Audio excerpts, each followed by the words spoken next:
आज हम पढ़ेंगे जीवधारियों का वर्गीकरण।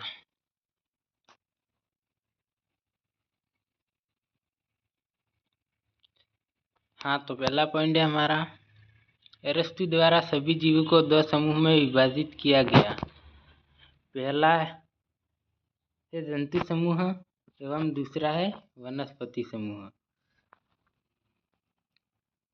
पॉइंट नंबर दूसरा है, लिनियस ने सभी जीवधारियों को दो जगतों में विभाजित किया।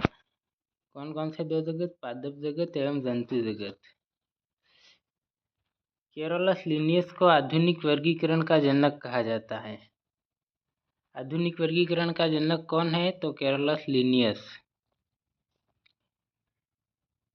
इसके बाद हम आगे पढ़ेंगे जीवधारियों का 5 जगत वर्गीकरण। जीवधारियों का 5 जगत वर्गीकरण।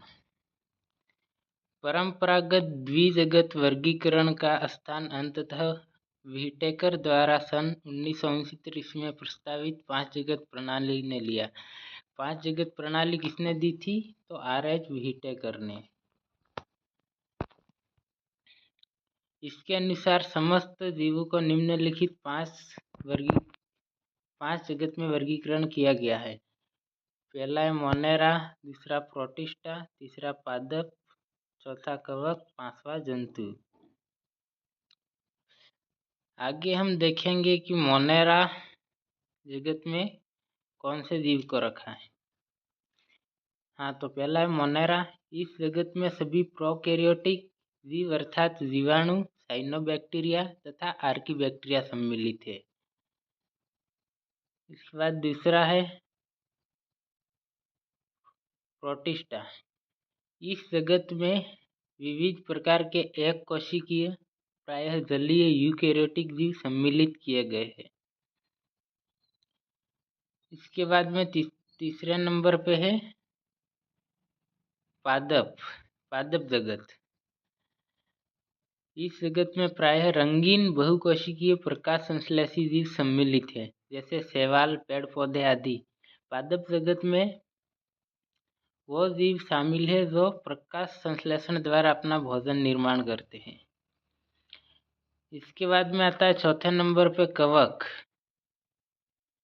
इस जगत में वे यूकेरियोटिक तथा परपोषी जीव सम्मिलित किए जाते हैं जिनमें अवशोषण द्वारा पोषण होता है। ये परजीवी मृतोपजीवी होते हैं, यानी कि जो दूसरे जीव पर अपने भोजन के लिए निर्भर होते हैं। परजीवी और मृतोपजीवी। पांचवा जगत है हमारा जंतु जगत। इस जगत में सभी बहुकोशिकीय जंतु संभोजी यूकेरियोटिक उपभोक्ता जीव सम्मिलित किए जाते हैं। इनको मेटाजोआ भी कहते हैं, जैसे हाइड्रा, जेलीफिश, सरीसृप, उभयचर, पक्षी, स्तनधारी आदि। इसके बाद में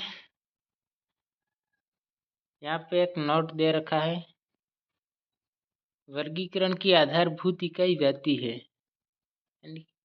यानी कि वर्गीकरण की सबसे छोटी इकाई जाति होती है। Thank you.